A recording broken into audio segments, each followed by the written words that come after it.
दूर किसी जंगल में सभी पक्षी बहुत मेहनती थे। वो सब अपने अपने काम समय पर करते। बारिशों का मौसम शुरू होने वाला था, इसलिए कबूतर और कबूतरी ने भी अपना घर ठीक से मरम्मत कर लिया था। तोता और तोती तो बहुत खुश थे, क्योंकि उन्होंने तो अपना नया और पक्का घर अभी अभी बनाया था। चिड़िया और उसकी बेटी ने भी अपने घर की छत की मरम्मत कर ली थी। मगर वो दो कौवे बहुत आलसी थे, जो हर समय सोए रहते थे। उन्होंने अभी तक कोई भी काम नहीं किया था।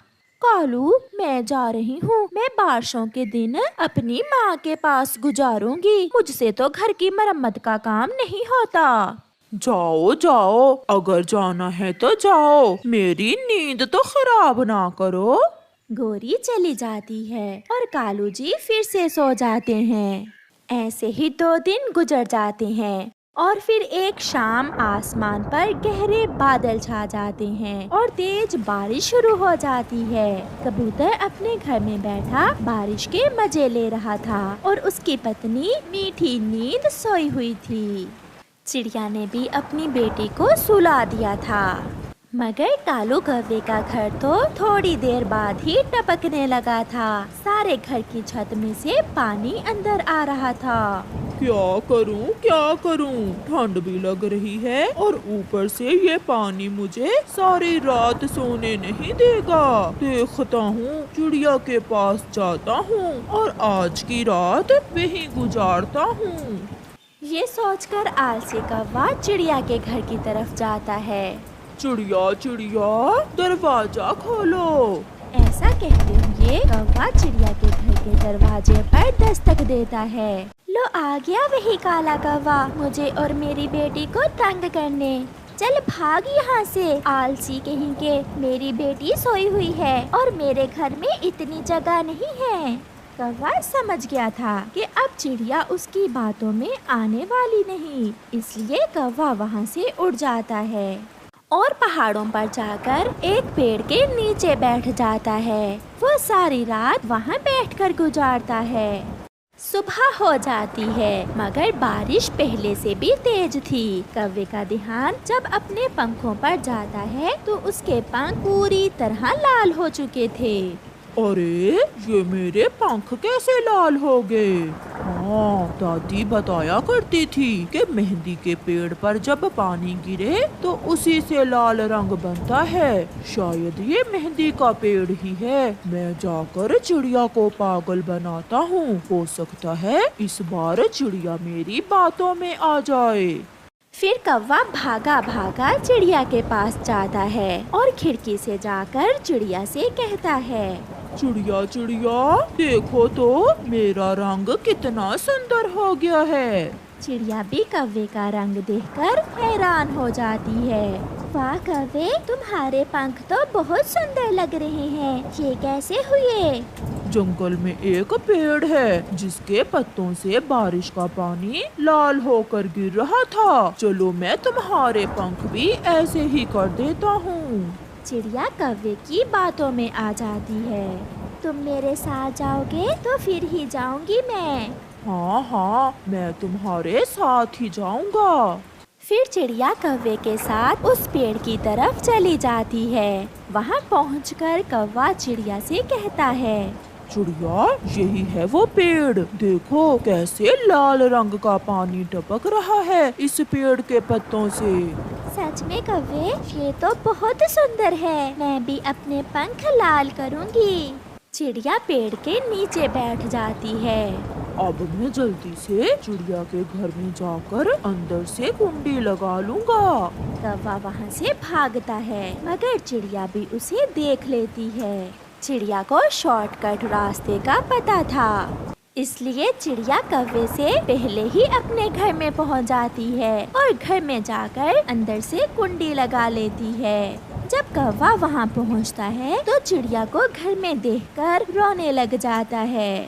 चिड़िया, तुम तो बहुत तेज हो। मैं तुम्हारी सारी चालाकी समझ गई थी। मेरे घर पर कब्जा करना चाहते हो तुम। अब ऐसा नहीं होगा। जाओ और जाकर उसी पेड़ के नीचे बैठ जाओ। फिर कौवा रोता हुआ वहाँ से चला जाता है और बारिश में मेहंदी के पेड़ के नीचे बैठकर ही दिन गुजारता है। हरियाली तोती कई दिनों से बीमार थी। हरियाली तोती के दोस्त चिड़िया और कबूतर बुलबुल को लेकर आते हैं। हरियाली तोती का बचना बहुत मुश्किल है। इसका इलाज तो सिर्फ एक ही सूरत में मुमकिन होगा।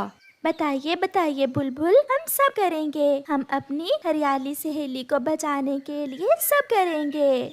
तो फिर कहीं से शहद लेकर आओ। शहद पिलाने से हरियाली तोती ठीक हो सकती है। मगर बुलबुल, हमें शहद कहाँ से मिलेगा? शहद तो मधुमक्खियों के छत्ते से ही मिल सकता है और मधुमक्खियों के छत्ते पुराने जंगल में हैं। कबूतर भैया चले, हम अभी जाकर मधुमक्खियों से शहद लेकर आते हैं। ऐसे कबूतर और चिड़िया अपनी दोस्त हरियाली तोती की जान बचाने के लिए शहद लेने चले जाते हैं।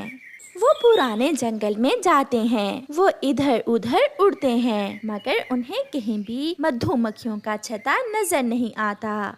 कालू, ओए कालू, बूढ़ी फाख्ता अपने घर में अकेली होगी। चलो उसके घर से कुछ खाने को चुरा कर लाते हैं।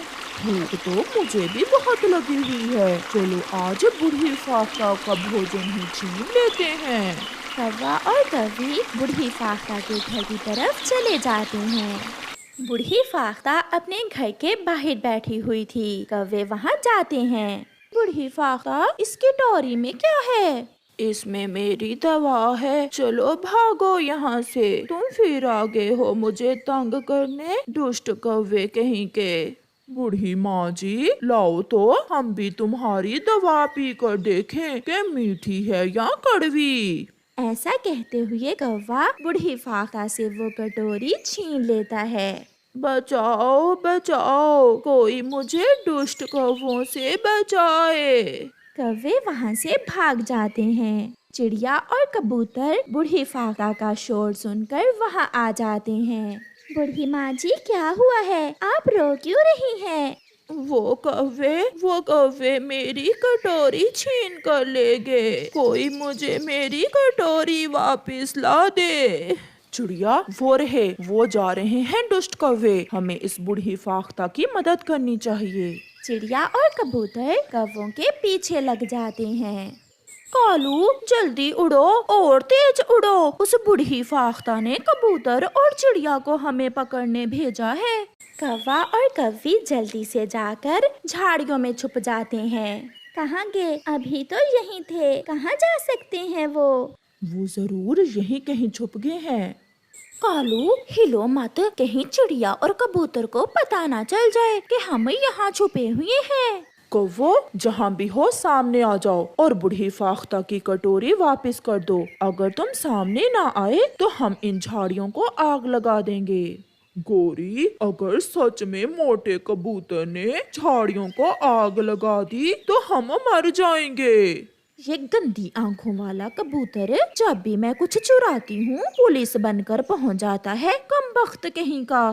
फिर कौवा और कौवी जल्दी से झाड़ियों से बाहर निकल आते हैं। उल्लू बनाया बड़ा मजा आया, उल्लू बनाया बड़ा मजा आया। हम तो बूढ़ी फाख्ता से मजाक कर रहे थे। ये लो कबूतर, ये कटोरी तुम ले जाओ और दे दो जाकर बूढ़ी फाख्ता को। हमने तो बूढ़ी माँ जी से मजाक किया था, तुम क्या समझे चोरी कर रहे हैं? ऐसे बूढ़े पक्षियों को तंग करना बुरी बात है। तुम हमेशा चोरी करती हो, गंदी गोरी कौवी। फिर कबूतर और चिड़िया वो कटोरी लेकर बूढ़ी माँ जी के पास जाते हैं। माँ जी, ये लें अपनी कटोरी। अब हम जाते हैं। हमें अपनी सहेली हरियाली के लिए शहद भी ढूंढना है। हरियाली बहुत बीमार है, अगर हम शहद ना लेकर गए तो वो मर जाएगी। बच्चों, इस कटोरी में शहद ही है। आप ये शहद ले जाएं और हरियाली की जान बचाएं। मगर माँ जी, ये शहद तो आपने अपने लिए रखा होगा। इसे मेरी तरफ से हरियाली को गिफ्ट कर देना। मुझे खुशी होगी हरियाली की जान बचाकर। फिर चिड़िया और कबूतर वो शहद लेकर वहाँ से चले जाते हैं और अपनी सहेली को शहद पिलाते हैं, जिससे हरियाली ठीक हो जाती है। अगर आप जैसे सच्चे दोस्त हों तो जीवन कितना सुंदर लगता है। हमने कुछ नहीं किया, हमने तो कोशिश की है और अपनी सहेली की जान बचा ली। ऐसे वो सब बहुत खुश थे। चिड़िया और कबूतर ने हरियाली तोती को बचा लिया था।